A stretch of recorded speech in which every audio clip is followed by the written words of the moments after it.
3000 NFL mock draft. 3000 NFL mock draft. With your friends Ken and Rob. Talking about the NFL mock draft and Seahawks. 3000 NFL mock draft. 3000 NFL mock draft. As it said, this is 3000 NFL Mock Draft, the weekly NFL Draft podcast where myself, Kenneth Arthur, and Rob Staten of SeahawksDraftBlog.com get together and talk about the draft, the NFL, and what's going on in regards to the draft so we can put together, a mock of our own and a mock of sorts and sort of understand what goes into projecting certain players to certain teams. And yes, mostly we are slated towards the Seattle Seahawks, so that is going to come up a lot. Today's guest is Danny Kelly of FieldGoals.com, who is not the hardest get for us, considering that, this is posted on FieldGoals.com. But Danny was at last week's and through the weekend's combine, so he's going to give us some insight as far as being on the ground. We're coming to you on Wednesday, March 2nd, a couple days late. We got a couple reasons for that. You want to get the whole combine thing settled in. I had to get settled into a new apartment. I believe myself and Rob have both now moved house, as it were, during the production of this podcast since last August. So, things change and people change. And this last week, people changed their fortunes as they prepared to move to new states and cities across the country after the draft. Rob, as far as the combine goes, this year seemed kind of dull as far as I could tell from a tertiary standpoint, standing on the outside. Was this like sort of a boring combine? Well, first of all, what a fantastic segue to go from us moving to players moving around the country. Was it a boring combine? It was pretty dull. I mean, you sort of started off the weekend and they moved the running backs to Friday. Usually the running backs go with the quarterbacks and the receivers, and I think they'd moved the running backs to try and add some glamour to the first day of the combine. And then the running back class come out and everybody pretty much disappointed. I know that Keith Marshall, who's a player that we talked about a lot on the podcast, Kenny, had a really good fast time. But apart from that, it was the kind of people you expect to do well did well. So Derrick Henry and Zeke Elliott. It was a pretty disappointing workout across the board from the running backs. And then going into the weekend, again, the receivers ran pretty slow. There was so much hype, too much hype about the defensive line class. And it's a really deep class, but it's not filled with, fantastic athletes who are going to blow up the combine. It's full of guys who are going to do you a pretty good job, can probably start quickly, but they're not the type of guys that get you excited in this kind of setting. And then you have the cornerbacks, and the first group of defensive backs ran really fast, looked really sharp. The second group, I know there's been a bit of talk about the fact that they all did the vertical jump and the broad jump before they ran, and that maybe sapped some of their energy, so they were all running slower. But it kind of just ended the combine on a really disappointing note. And the sort of the takeaway of the whole weekend was that it wasn't quite as exciting as it has been in the past. That seems like sort of a short-sighted excuse. I mean, I do understand what if you're comparing in a vacuum, when we're talking about running 40 times, if we're comparing into a vacuum, all of the 40 times run at the combine compared to other years, and people say that they're running slow because they went after another drill. I mean, we're talking about football games here, right? Like, it's not like every single play in a football game is supposed to be your first play of the day. You're supposed to be playing in the second quarter, in the third quarter, in the fourth quarter. So, I can't imagine too much that a few jumps, though I understand you're exerting your energy, there has got to be some exertion. There, like you said with the bench press, a lot of these drills do not test what it is to be in a football game. They're simply testing the limits, I guess, of your athleticism. As far as like the guys that came in, you talked about the cornerbacks.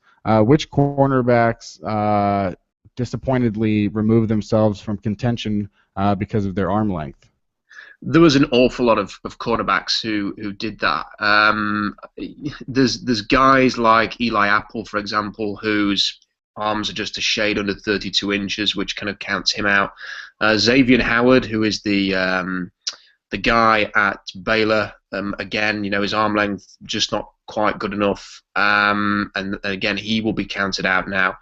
Harlan Miller, who had a pretty good Senior Bowl, counted out. Jalen Mills, who could be a safety or a cornerback, got to count him out. Will Redmond's arms are a sub 31 inches, so we can pretty much count him out. Zach Sanchez, who is a a really good cornerback at Oklahoma, bit of a playmaker. His arms are sub 32 inches. And Mackenzie Alexander as well, who could go in the first round, and Kendall Fuller too. All of these guys had sub 32-inch arms, so you can pretty much forget about any of those guys playing outside quarterback for Seattle. But there was still about 19 or 20 guys who could still do it, and one or two of those guys, in fact more than one or two, had a really athletic combine. And there's going to be plenty of options if the Seahawks want to add another athletic, long cornerback in the third day. There's going to be plenty of opportunities for them to do that. So overall, give me the one player that pushed himself the highest, that got himself the most money at the combine, and one guy who cost himself the most. So the guy who, if you want to use the term, won the combine, I think, has to be Travis Feeney at Washington. He was expected to do pretty well, but his performance was so good that it's got a lot of people talking. And in the mock draft that I did yesterday, I actually put him with the Seahawks at round 2, and I had to debate whether or not to put him before the Seahawks even took him that early. And the reason is because you look at this class, and as I mentioned a bit earlier, there are not fantastic athletes who are playing defensive line. I mean, Charles Tapper had a great combine. Emmanuel Ogba had a great combine. They're going to go pretty early now. They've probably boosted their stock by half a round at least. But beyond those two, you're not looking at these like big, athletic, playmaking defensive guys. And Feeney showed that he could be that. So he's 6'4", he's 230 pounds. He has got the length. He's got 33.5-inch arms. Got the length there. Ran an elite 10-yard split of 1.59. So anything in the 1.5s is elite. He managed that. He ran a 4.50 flat, 40-inch vertical, and a 10.10 in the broad. So all of those times and measurements are right up there. And the problem that Feeney's got is that he's had multiple shoulder injuries and shoulder surgeries, and that is going to be an issue for him. It's an issue for a lot of players. It can end careers. So that could be a problem for him. But at the same time, there just isn't anybody like him. And if the Seahawks need somebody who can sort of fill the Bruce Irvin role, then Feeney seems like a logical option for that. And it's really going to be a case of either the shoulder injuries are going to make him undraftable and he's going to sink right down into day 3 or be undrafted, or he's going to go in the second round at least, if not higher. That's how much he boosted his stock. And he's going to be a very interesting player. He is someone that Seahawks fans should read up about or learn about if you're not a Washington Huskies fan, because his character, his personality, his grittiness, his desire for the game, his athleticism, his length, everything about him screams Seahawks. So if you're looking for a guy who won the combine, then I would certainly suggest that he is one of those. As for someone who may be disappointed, I think the whole running back class was very disappointing. Alex Collins had a horrific combine. I think that one of the really sort of underrated, disappointed ones was Darunya Wilson. Darunya Wilson at Mississippi State, who was a receiver, was billed as a basketball player turned receiver, and he ran let me just double check, a 4.85 and a 28-inch vertical, which means that Danny Shelton, who weighed about 350 pounds at his combine last year, actually out-jumps Darunya Wilson, who's supposed to be an ex-basketball guy. So that is not good for him. I would think that probably Wilson and Collins are the two guys who've maybe sort of set their stock back by at least a round. And just one last thing. I mean, we talked a lot about Derrick Henry's combine and supposed, combine performance and what it would do for him, and whether or not he'd be linked to the Seahawks. What did Derrick Henry do, and where do you see him being drafted now? Derrick Henry did exactly what you would expect him to do. So he didn't get in the 4.4s, but he got in sort of the low 4.5s, which is really good given his size. His combine comparison is almost identical to Von Miller. So that's the kind of athlete he is. He's 6'2" and a bit. He's 247 pounds, and he can run as fast as Von Miller. He's got the vertical jump. He's got the broad. I mean, he is an explosive guy, and he is. Is a really difficult sort of player to judge, because I think half the people who are willing to sort of accept that he's really good and maybe sort of overrating him a little bit, and then there's the people who want to just sort of knock him as he's just another Alabama running back. He's just a big guy. He's not going to be special at the next level. He's far better, as a profile than any of the running backs that have come out of Alabama in the last few years. There is nobody like him. He's not like Brandon Jacobs. Brandon Jacobs is a completely different player. He's not like Eddie Lacy. He is thoroughly unique. And what he isn't going to be is Marshawn Lynch between the tackles. But what he is going to be is when he gets into the second level and he gets free, he's going to be really difficult to take down. So if you want him to get the hard yards, he's not going to do it. But he's going to be a really dynamic, unique weapon for a team. And I think that there's every chance that I had him going in the sort of the first few picks of round 2 for a long time. I think he's probably going to go a bit earlier than that. I think he's going to get into round 1. And there's going to be teams like the New York Jets and the Houston Texans and maybe one or two others. Maybe Dallas will move back into the late first round and will take Derrick Henry. And there's maybe even a few other teams that could consider taking him. Even Green Bay could consider that. So there's quite a few options for him, and I think he is going to go in the first round. All right, well, there you go on those sort of rundowns. Let's talk to our guest, Mr. Danny, the Daniel Man Kelly, the Kel Man. This guy, he's some kind of guy. We talked to him recently. Well, it was the same trio what can be had on Reel in the Field Goals just before Danny went off to said combine, and now he's back after a week hiatus from Reel in the Field Goals. But here on 3000 NFL Mock Draft, Daniel, the Dan Man, Daniel Man Kelman, heard myself and Rob, the Robert, talk about the combine. If I want to squeeze in there, well, I would start just by asking about, you are a Huskies fan, and I know that you don't really get into the whole college stuff until just before the draft, and now you're starting up, you're ramping up. But Travis Feeney is a guy that went to UW. He's a Husky. Surely you've heard about him leading up to this point, and you were at the combine where he had, in a spectacular week. What can you tell me about Travis Feeney? Well, yeah, I mean, obviously I've heard of him, and when you say I'm a Huskies fan, that's pretty loose. I don't really watch college football during the season. It's kind of one of those things where it's like I have one day that I can not think about football, and Saturday's kind of that day. So I can't tell you a whole lot, frankly, yet, other than I knew going in that he's very athletic. He's probably gonna do really well in the combine drills, but I think it was maybe even a little bit better than I thought. So that was pretty cool to see him just pop off like that. I think he's probably already been on some Seahawk fans' radars in terms of the kind of guy that can come in and play with the Seahawks. But like Rob said, I think now he's just kind of he's one of those guys that it's just almost a given that they're going to go with this guy because he just fits the system so well. But yeah, like you said, I still need to get into the tape. I did a lot of study before the combine, but I mean, as you guys know, there's so many players that I wouldn't pretend to be as have the level of expertise as some of the people like Rob, who studies the draft all year round, and Kenny, obviously you too, because you run this podcast. But yeah, I think Feeney's definitely a guy that kind of jumped out during the combine. And as far as just being at the combine for the second year, was there any sort of certain buzz that people were talking about as far as maybe even around the NFL news? What was there a topic of conversation over the week?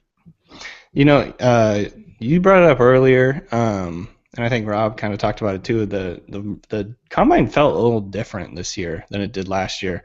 Last year was obviously my first trip to the combine, so maybe it was just the newness of everything. But this year felt a little less. I don't know. There just wasn't that kind of buzz, or excitement level around some of these players. I think it was just kind of like you said, a little bit boring in terms of just kind of what happened. There weren't too many guys that kind of stole the show in terms of star power. There wasn't a lot of crazy storylines in terms of with the head coaches and the GMs. It just kind of felt like everyone kind of went through the motions this year a little bit, and it was, I think, that was kind of the feeling that I think a lot of people got. It just kind of felt like a boring combine this year. There wasn't any craziness. So maybe that was just because there's no, there's not Mariota Winston thing this year. The Super Bowl wasn't crazy controversial. There didn't seem to be too much in terms of player controversies going into in terms of the NFL player controversies going into this, and so the GMs didn't have anything terribly interesting to talk about. It was just kind of one of those things. I felt like it was, we kind of had to like search for things to talk about because there wasn't anything that was like super like, wow, that is crazy. Like we need to like cover this. So a lot of people talked about spread offenses and how that affects offensive linemen. Again, that's still a huge deal. So a lot of people talked about that. And just kind of the different guys that had some controversies coming in, like Noah Spence and Kim Diche, and some of these guys. I think those were the types of places, or those were the types of pressers that everyone's running to. But otherwise, it was just kind of, I don't know, it was kind of standard. It didn't feel like anything was really too crazy. Danny, you have an opportunity while you're there to go and sit in on press conferences or speak to a few guys. I understand that you spent quite a bit of time with the offensive lineman, which is obviously going to be a position or a position group that the Seahawks fans are going to focus an awful lot on because of the need there. So what were your impressions of the people that you heard from? Who impressed you, and who in particular did you get to go and listen to during the Combine week? Yeah, I talked to a lot of the offensive linemen. I tried to talk to as many of them as I could. But just to give you guys that haven't been to the Combine a picture of kind of how it goes, the Combine basically, we as the non-Pro Football Writers of America media cannot go out on the field, so we don't actually take part in any of that stuff. It's all just off to the side in this big conference room area where they have a whole bunch of stages set up.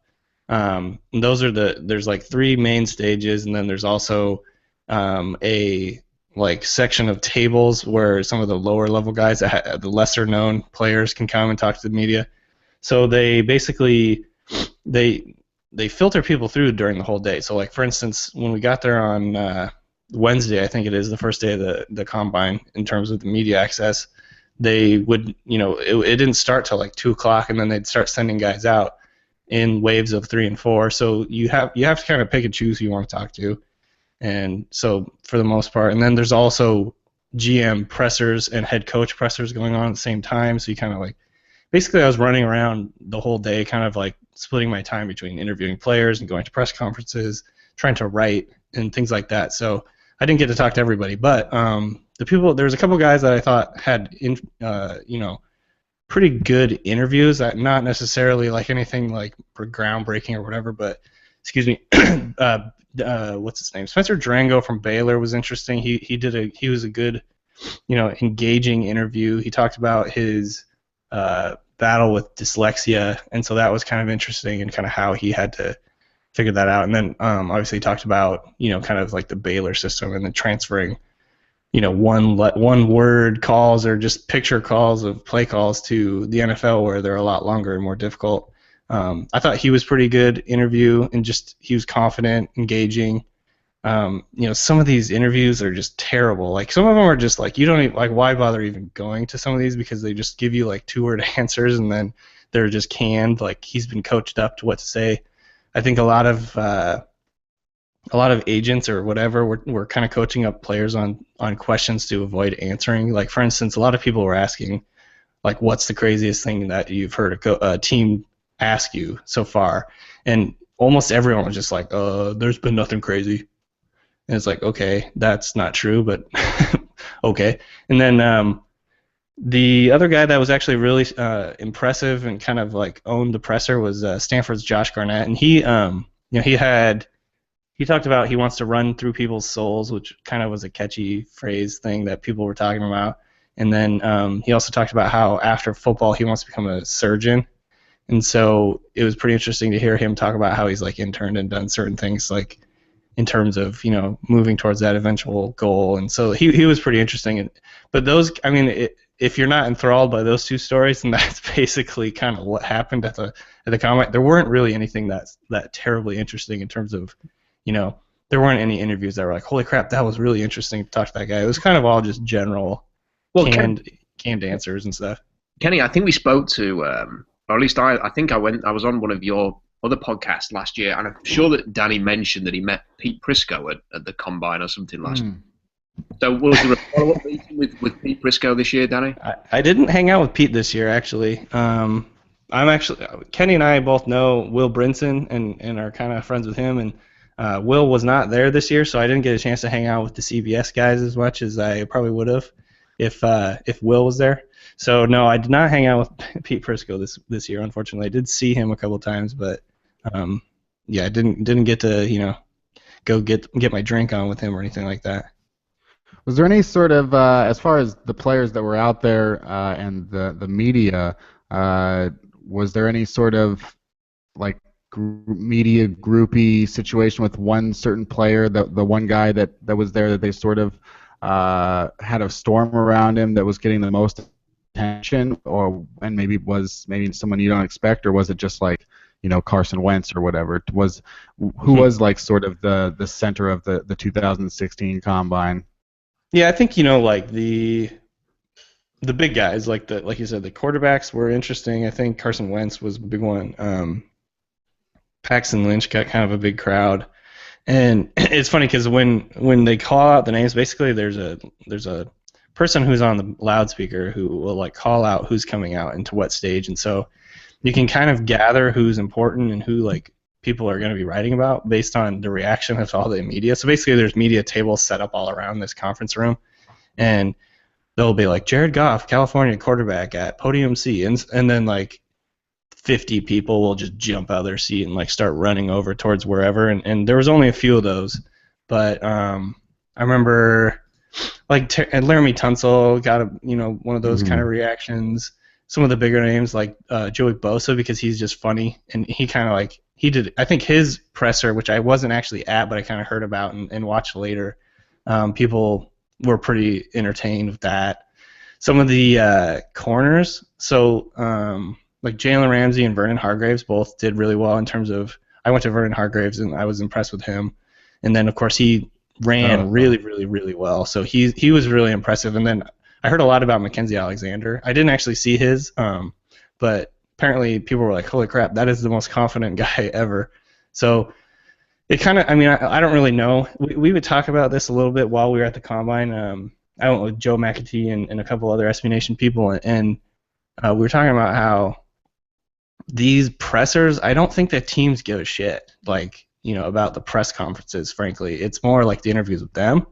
But in terms of player media relationships, that's kind of where it is. So like these are almost just for the media and for the fans, and so it's kind of interesting to see how different guys go about using these press conferences and interview sessions. So like Mackenzie Alexander definitely went out like kind of trying to be like a star, you know what I mean, and just showing his confidence and showing that he's like he just believes in himself and all that, and so that was cool. And then some of the other guys joked around a little bit more.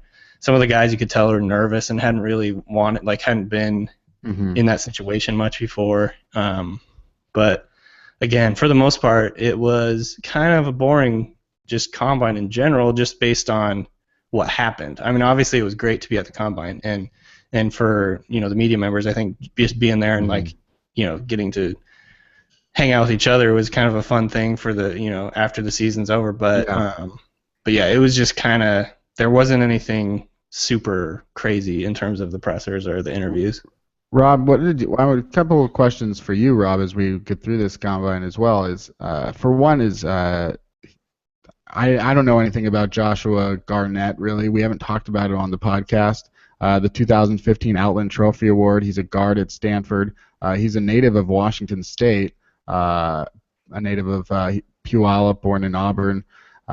Names that may not seem too familiar with you, Rob, but definitely familiar with the Washington folks. So I'm kind of curious, what are your thoughts on Joshua Garnett, Rob?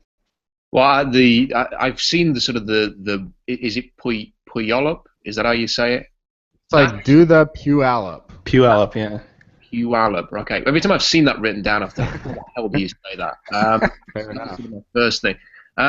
Okay, Joshua Garnett.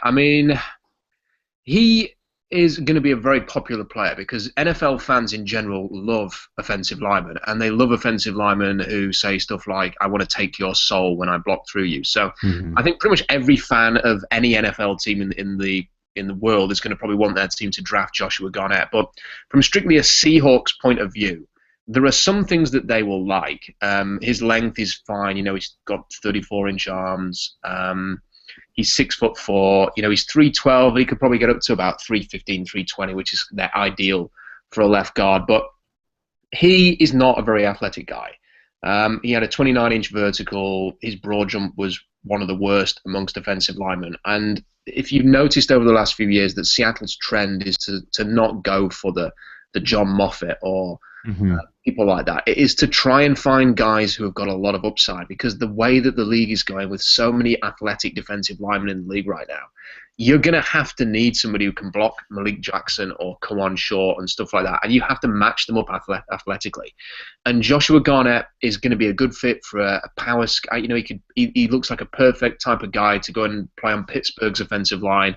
That would be an ideal fit for him. I'm not quite sure that he's going to be the perfect fit for Seattle, though. And I think what is perhaps more likely is that they're going to keep shooting for the guys like. There's some offensive linemen in this draft class who fit Seattle's kind of profile.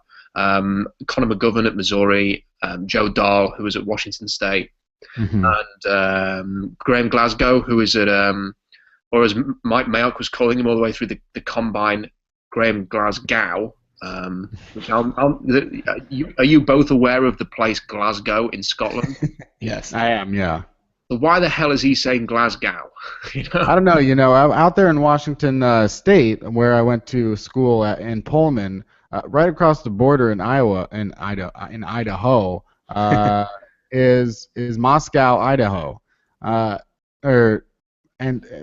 which one? Wait, which one's in Russia? No, Moscow. Moscow's in Russia, and Moscow is in right. So it's Idaho. Moscow in Russia or whatever, and Moscow in Idaho. And I always think too that a lot of this has to do with the way that things are pronounced. A lot of it has to do, especially in America, is with like Southern twang.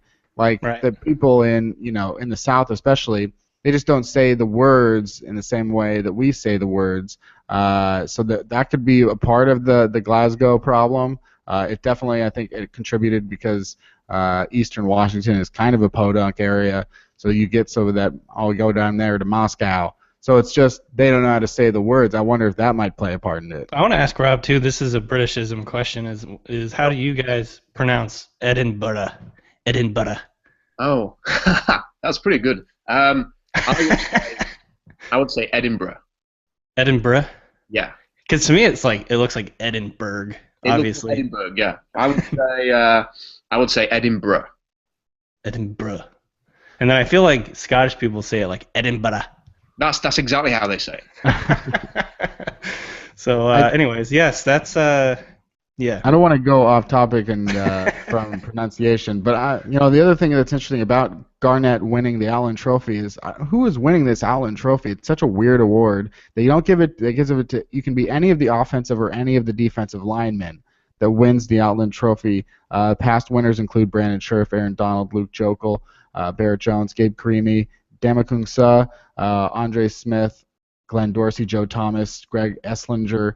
Some of these guys, I remember when Ryan Long won it for Washington State in 2002. Some of these guys are some of the greatest defensive linemen, overall linemen in the NFL and in NFL history, and some of them you may never have heard of before. What's it seems the like description? Garnett could go that same sort of area. Like, does winning the Allen Trophy, Rob, like is it just a thing? Does it matter at all? No.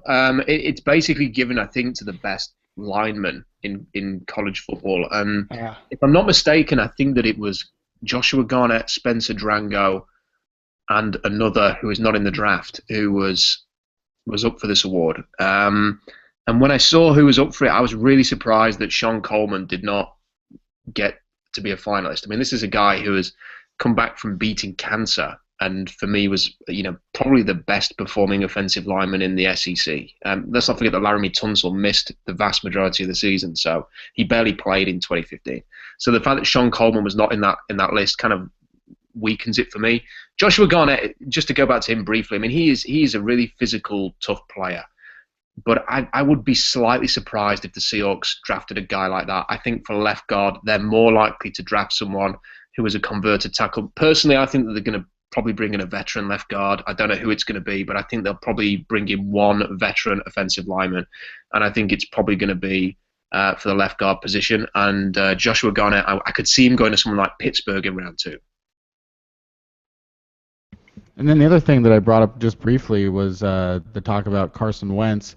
You've finally done it. You've taken Paxton Lynch out of the top spot for quarterbacks and mocked Carson Wentz to the Cleveland Browns. People are comparing him. Some people are comparing him to Andrew Luck, and I don't think that's necessary. I can't say for sure that that's necessarily incorrect, because I think a lot of what goes into Andrew Luck is the fact that he had so much hype and media surrounding him as a college player, and we've talked a lot about guys like Jadeveon Clowney and how they get overrated. We saw Sam Bradford, just sign another big deal. I wrote about it this week on Rolling Stone about how it's ridiculous. Sam Bradford has made over $100 million in a career where he has been one of the most boring or average or bad quarterbacks in the league. So to me, Andrew Luck, he's still living off of a lot of that hype that had him in college. Is Carson Wentz as good of a prospect as Andrew Luck, or is he even better? Well, it's pretty hard to compare the two, given that one played for Stanford and one played for North Dakota State. But athletically they are not similar. Their combines were very different. I saw a great tweet the other day. I can't remember who put it out there, but it was kind of like 2012, Andrew Luck is drafted. 2013, this is a terrible quarterback class. 2014, this Blake Bortles isn't as good as Andrew Luck. 2015, Marcus Mariota and Jameis Winston. Who will be the next Andrew Luck? And now, it's like every year the ghost of Andrew Luck comes to come and dog the quarterback class. Now Carson Wentz is being compared to Andrew Luck, and it's getting a bit tiresome that everybody is being compared to that standard, because Andrew Luck was was seen as the ideal, almost flawless prospect, like a 100 out of 100 grade. So Carson Wentz is not he's not Andrew Luck. He is who he is, and the reason I've moved him up is because I'm not daft, Kenny. When you spend a whole weekend watching hours and hours of combine stuff, and everybody on the TV is saying Carson Wentz is going to go. Everybody in the NFL is talking about Carson Wentz. Everybody's saying that he's going to be the first quarterback off the board. It would be pretty foolish of me to sort of not put him in that range. It'd be quite ignorant. I still think that Paxton Lynch has got the biggest upside, and still think he's going to go in the top 10 ultimately. He's got everything that you would look for, as much so as Carson Wentz, and I think they're the two best quarterbacks in this class, ahead of Jared Goff. But it just seems that momentum is going towards Wentz, and once that begins, at this point, I made the comparison to nobody would have taken Cam Newton except Carolina, maybe a couple of other teams in 2011 as the number 1 pick. Well, when we got to the combine, everybody kind of knew that Cam Newton was going to be the number 1 pick. So I think we're at a stage now where it'd be a major shock if the Cleveland Browns don't intend to do that. The big question is whether anybody trades up to number 1 with Tennessee to get ahead of Cleveland to try and get Wentz or whoever else. Yeah, it does seem like, Cleveland is in danger of missing out on Carson Wentz. Quarterbacks that are considered to be franchise quarterbacks going into the draft at that level usually don't second overall.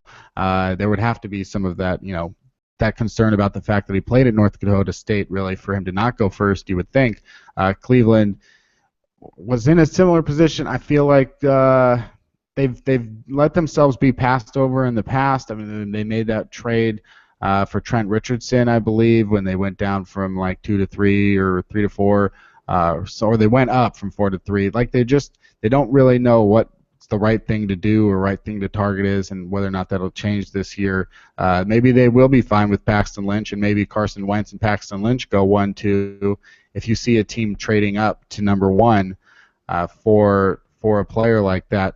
Danny, we're going to get into sort of the Seahawks in a little bit, but as far as when you went to the combine and you watched the players and you talked to some of the players, I mean, you've talked about some of the guys that you liked talking to or whatever, but knowing what you know about the Seahawks' needs, were there any players that you came out of the combine feeling like, man, I really would love to see that guy in a Seahawks uniform? Well, yeah, I think that a couple guys, and I think maybe their combine performances pushed them out of Seattle's range. One, I like Josh Doctson out of TCU. Obviously, ran really, really fast. He was really impressive in terms of his testing numbers, his size, everything. So, he was a guy that I kind of really actually liked a lot before, because the two positions I studied the most before I went down there went over there were running back and receiver, and so those are kind of the guys I had the most knowledge about going in. And he was definitely a guy that when I watched the tape on him, I thought he felt like a sea hockey type of guy in terms of just the way he plays. So when he popped a 41-inch vert, he a real quick 3-cone, good 40. I was like, okay, that all sounds really good. And then, I think maybe that it even pushed him above, where the Seahawks would be picking potentially. So he was one guy. And then, there was some running backs, I think, that kind of like when they ran, like Keith Marshall, you're like, okay, well, now I need to go look again at the tape. I think the other guy that is interesting is Daniel Lasco out of California. Last year he kind of battled injuries, and so he's a little bit of a unknown. I think he had a really, really good year in 2014, and then last year had a bunch of injuries and stuff like that. But when I went and watched the tape, I thought it looked impressive, and he's a guy that ran really fast, 4.46, and then he had a 41.5-inch vert, 11.25 broad jump. So those are two guys that kind of come to mind. Obviously, Derrick Henry.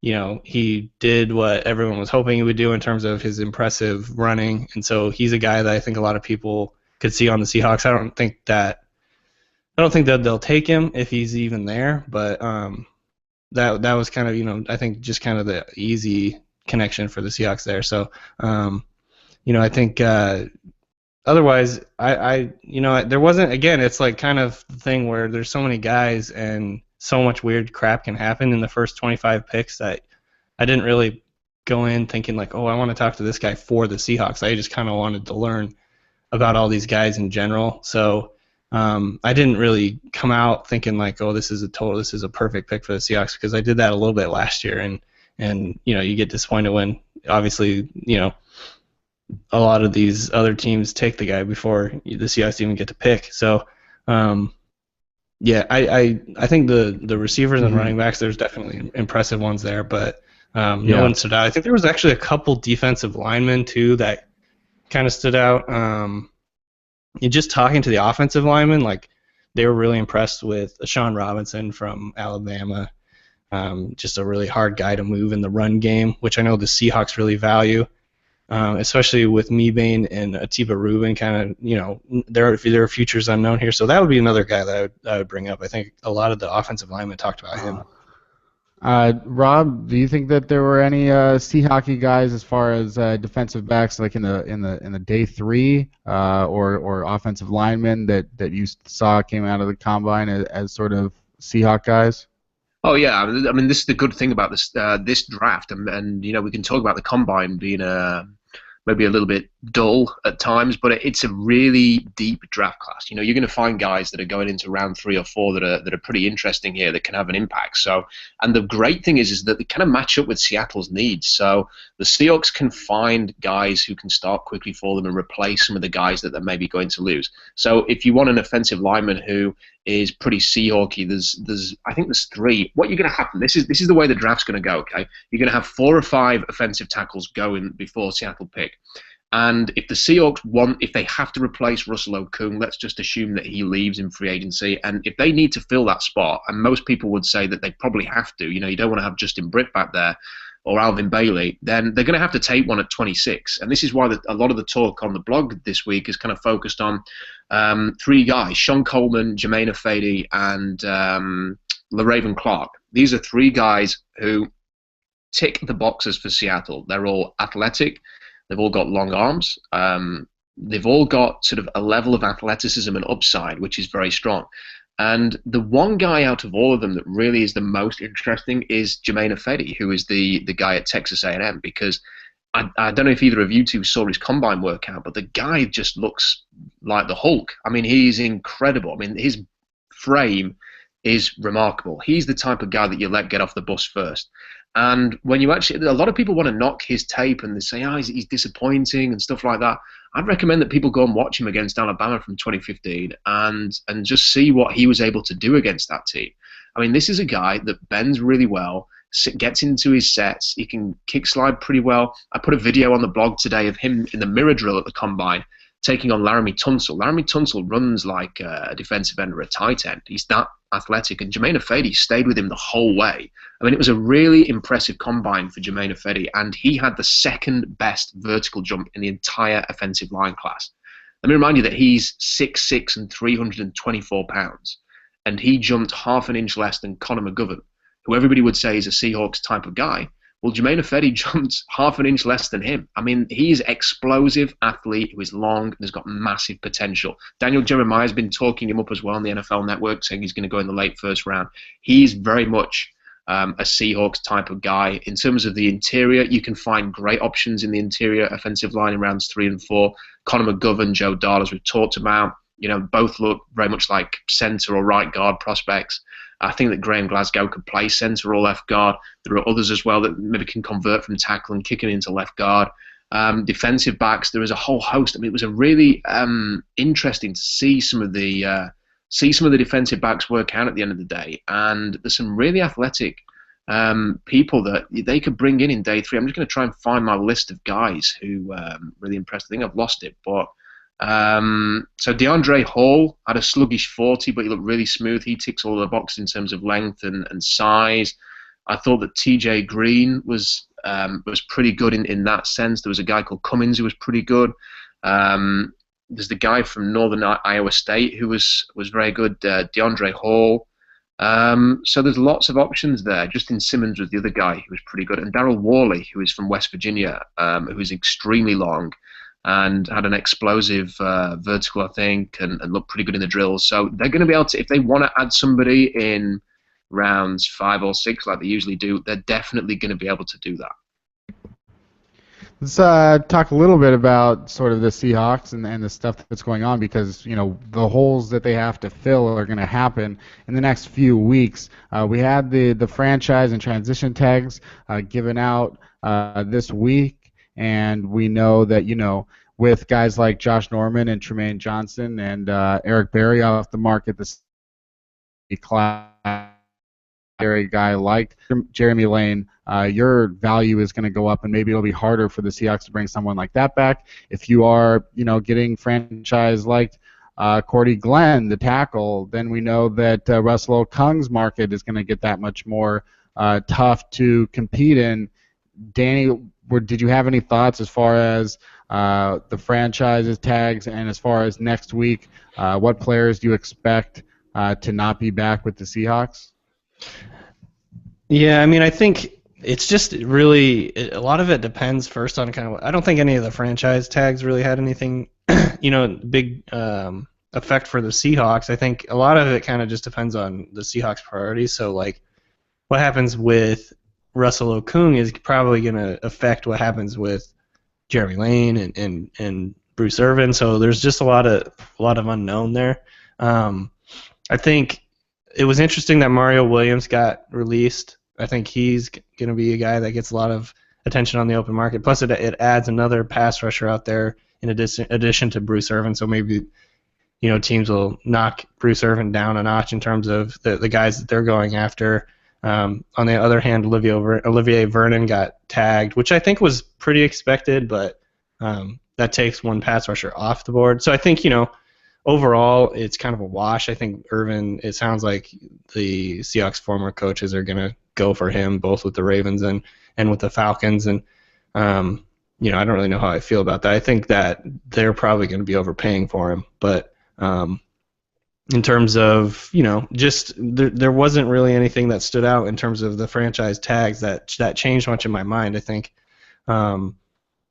it's Jeremy Lane's still probably going to get out. He's going to outprice himself with the Seahawks, but you never know.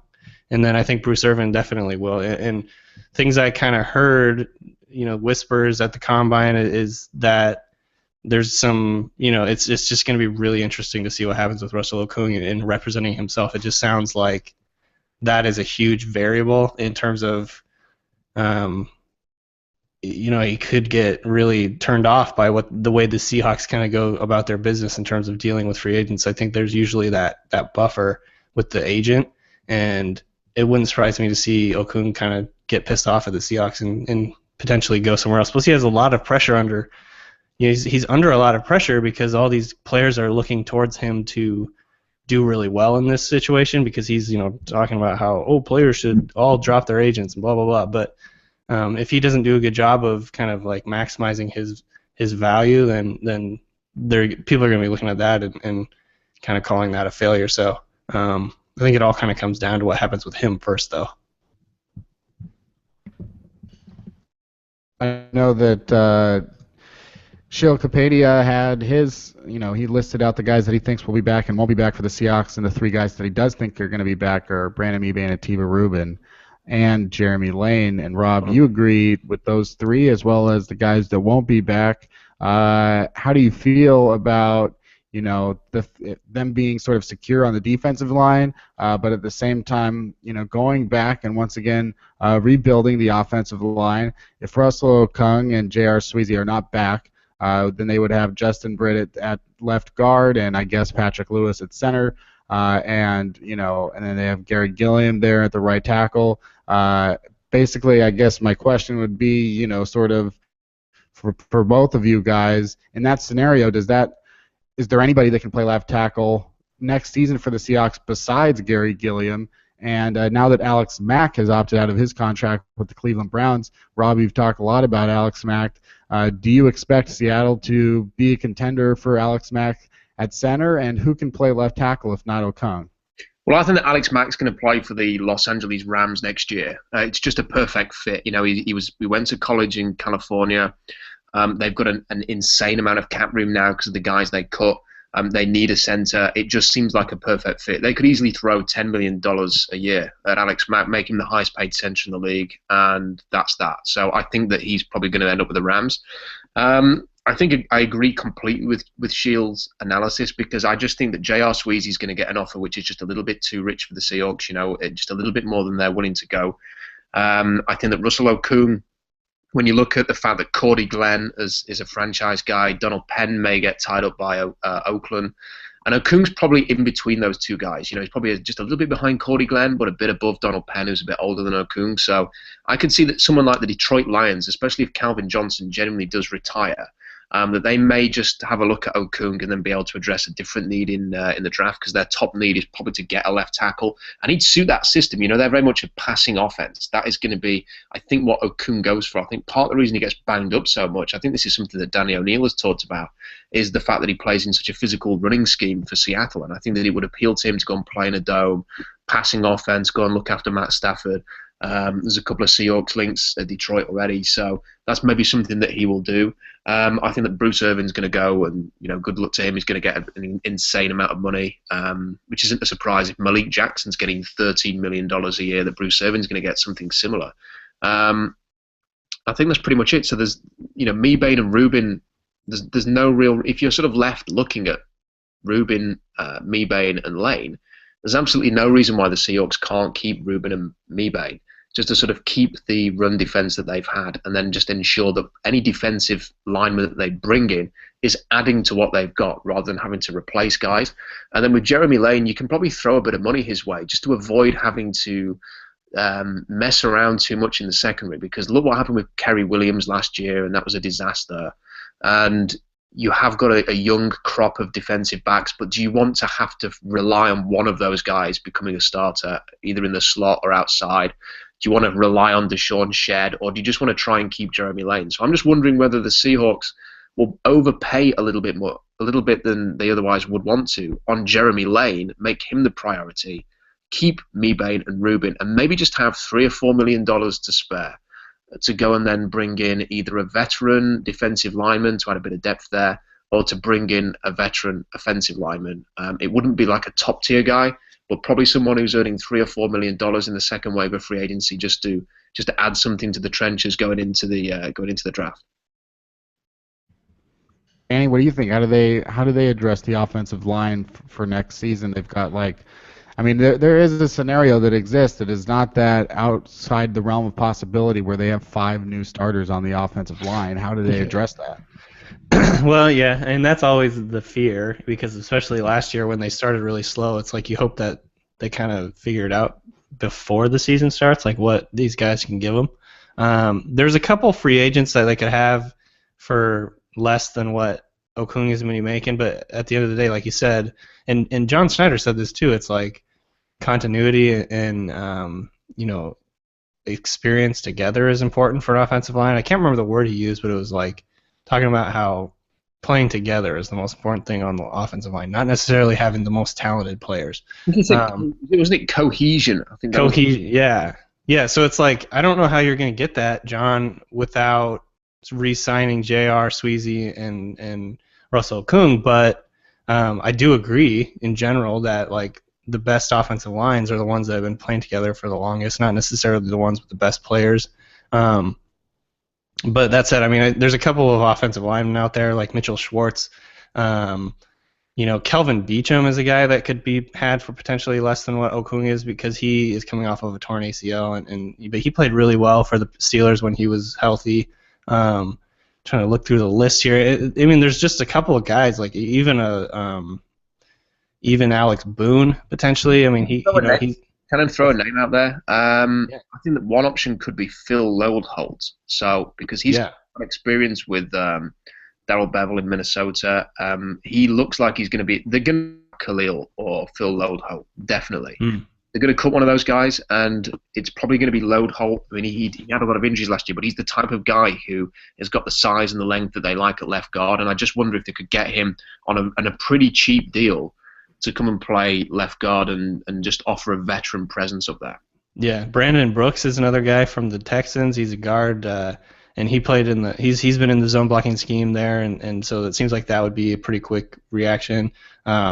There was guys. I think Jari Evans is a free agent. There's a bunch of guys that could potentially bring in that look like they could be better values than Russell Okung, but at the end of the day, you still have to worry about what happens at the left tackle position and who's going to play there. So I don't know if they trust what's his name, the guy who Alvin Bailey. I don't know if they trust him out there. He has looked pretty good at left tackle, but backup level in terms of he looked good as a backup. I wouldn't say he looked good like he's a starter. So they got to do something. It's looking again like last year where they're just basically going to go in and they have to fix some stuff there. So they either got to throw money at it or throw their first draft pick at it because I think we saw last year how important it was. One guy that definitely will not be back is Marshawn Lynch, and the running back situation, and you can't replace Marshawn Lynch. I just want to talk about this Egypt picture, this African vacation. What are your thoughts on Marshawn Lynch post-retirement? Is this the best thing that the NFL has ever had in a post-retirement career? I mean, he's come out. He doesn't have to worry about the NFL cracking down on him anymore. That's for sure. In terms of being wild and crazy, I don't know. It just seems like he's having fun, and the Seahawks are obviously still going to keep promoting the stuff that he does, and he's going to keep doing stuff because he's got reason to stay kind of on people's radars with his company, the Beast Mode Company, and his charity that he does every year. And so, I mean, he's a great character, hilarious dude. I have no reason. I think he'll probably still be around in terms of making his presence known everywhere when he gets the chance. Hopefully he gets into media because that would be hilarious and ironic. The new media, there is a place for Marshawn Lynch. Rob, is there anywhere in the world that you would like to see Marshawn Lynch visit?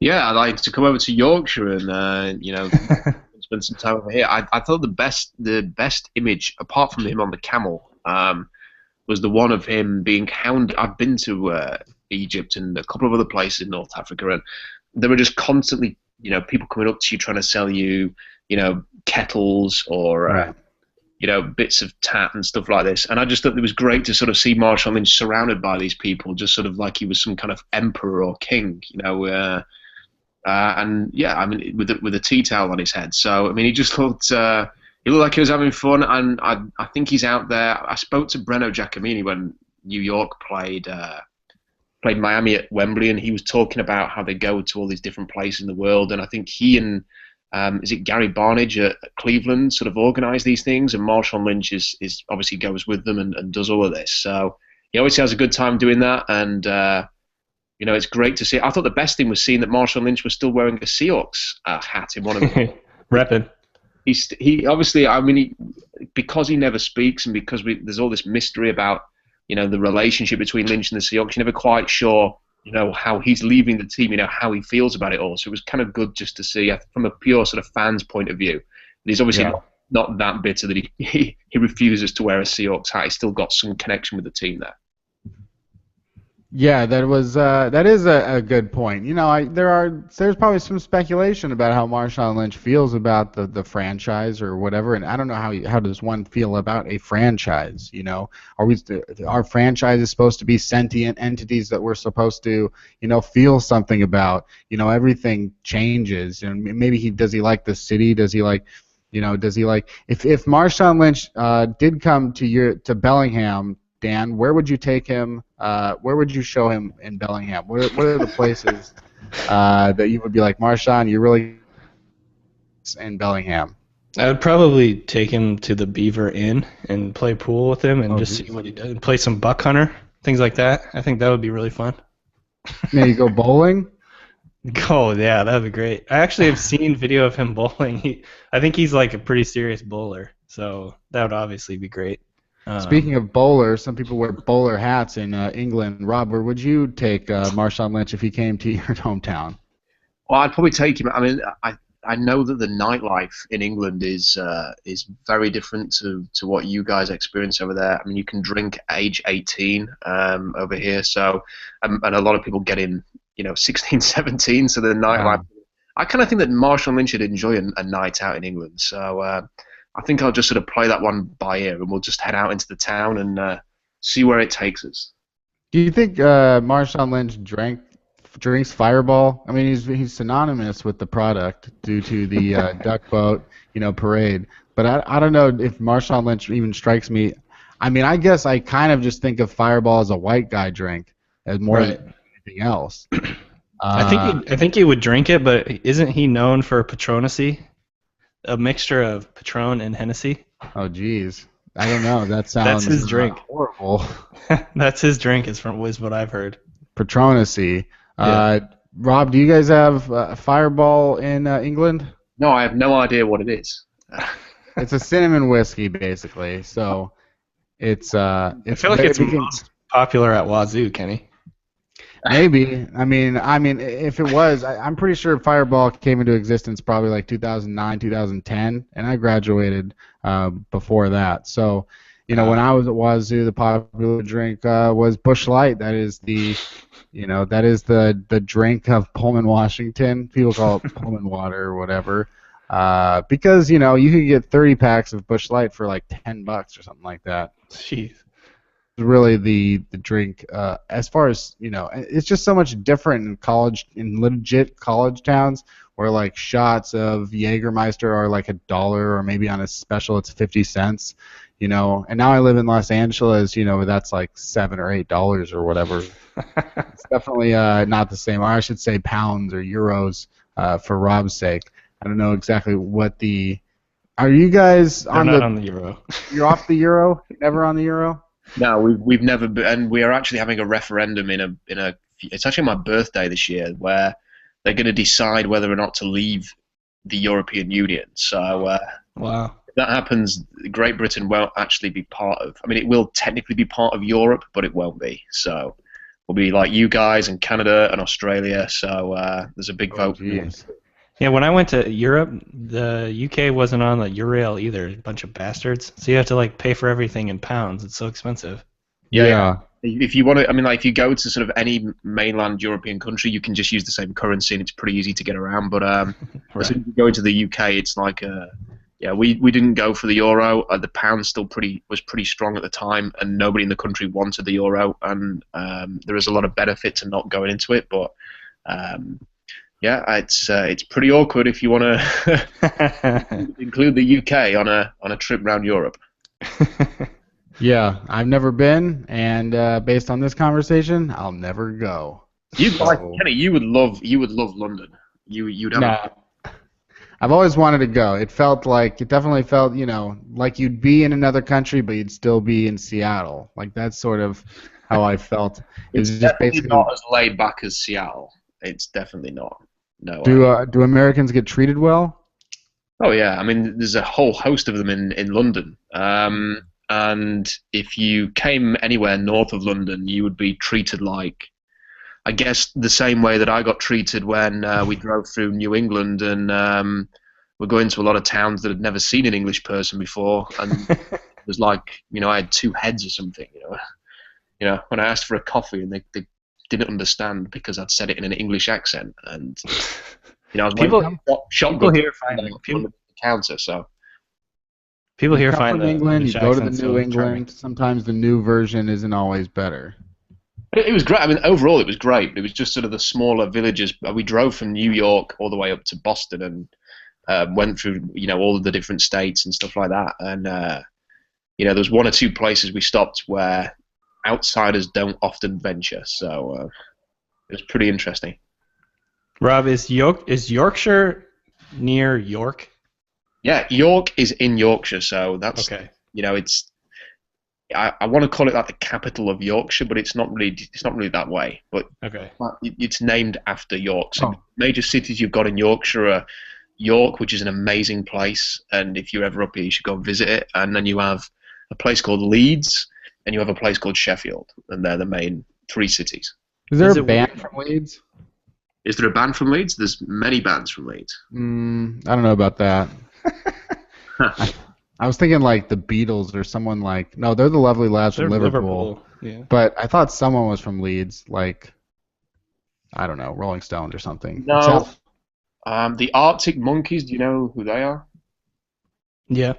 They're from Sheffield, so they're from the same place as me. But This all part, none of this is coming through, Rob. It's like as far as this your answer. sorry, I didn't hear Right. any of that. You just broke up a little bit there, Kenny. Danny, can you hear? No, you're breaking up for me too. Oh shit, I can't hear. Problem might be on my end. It's you are the problem here, Kenny. Oh, He sounds Now- like the song at the beginning of the show. now I hear Rob and Danny. I don't know. Well, it'll be interesting to hear what who the listeners say the problem was, because I couldn't hear you guys. You couldn't hear me. Sound fine now. Yep, you're back. Well, seems like the perfect time to call it a show. This was, hopefully I do sound okay as I outro the show 3000 NFL Mock Draft. Subscribe on iTunes. We still take donations through Patreon. Oh, it's been a while. We have follow on Twitter at Field Goals for Danny Kelly and at Rob Staten. If you want to follow me, Kenneth Arthur S. And at Kenneth Arthur S for Rob Staten. So follow all of those accounts. Come back next week where we'll continue to talk about the NFL draft, though next week it is the beginning of when teams can negotiate with agents. We'll see if some news comes out about, Seahawks and other people that could be Seahawks and other people that might not have ever been Seahawks and never will be. So that's all next week on 3000 NFL Mock Draft, and listen to Reel on the Field Goals tomorrow. We got a great episode with some great guests, so listen to Reel on the Field Goals on Thursday. You may be listening on Thursday, so that would be today. But yeah, so Reel on the Field Goals this week. And that's it. Until then, on to the next draft.